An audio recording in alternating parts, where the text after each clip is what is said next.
You know, there are a million different accessories that you can buy for your DSLR, and let me talk to you about yet one more. But this is really cool, and it's also pretty inexpensive. A set of extension tubes.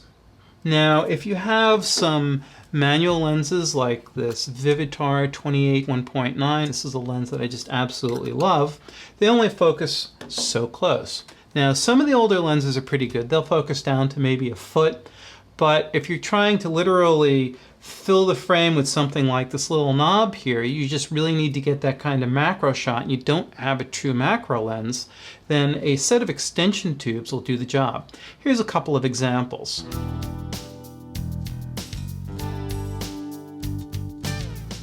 So let me show you what they are. They're really very simple. What I've got here, it's actually 3 tubes joined together. I'm going to release this. Here's the tallest one. It's 31 millimeters. This middle one is 21, and the bottom one is 13. Now the whole idea with an extension tube is that it moves the lens further away from the focal plane, allowing you to focus closer. Basically, that's what you do when you focus a lens. The closer you focus, the further away the lens assembly is from the plane. Basically, zoom's a little more complicated, but if we're talking about a basic prime, that's generally what's going on. Anyway, you can mix and match these together to get different lengths. So if you need to get really close, it's not very difficult. We just snap them together and any combination that we might happen to need to get the shot. It doesn't matter which order you put them together in, it all works fine.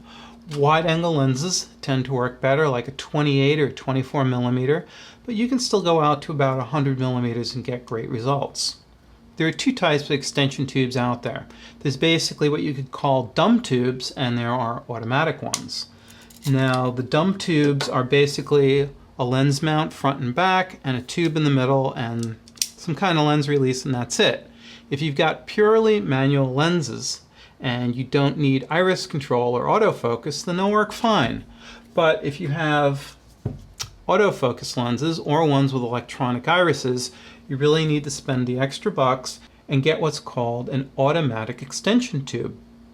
These tubes have tiny little contacts inside which basically allow the camera to properly talk to the lens. So of course getting a set of automatic extension tubes is more expensive, but like anything else you get what you pay for. When you're shooting regular stuff, everybody likes to shoot kind of wide open, 2, 2.8, maybe a 4.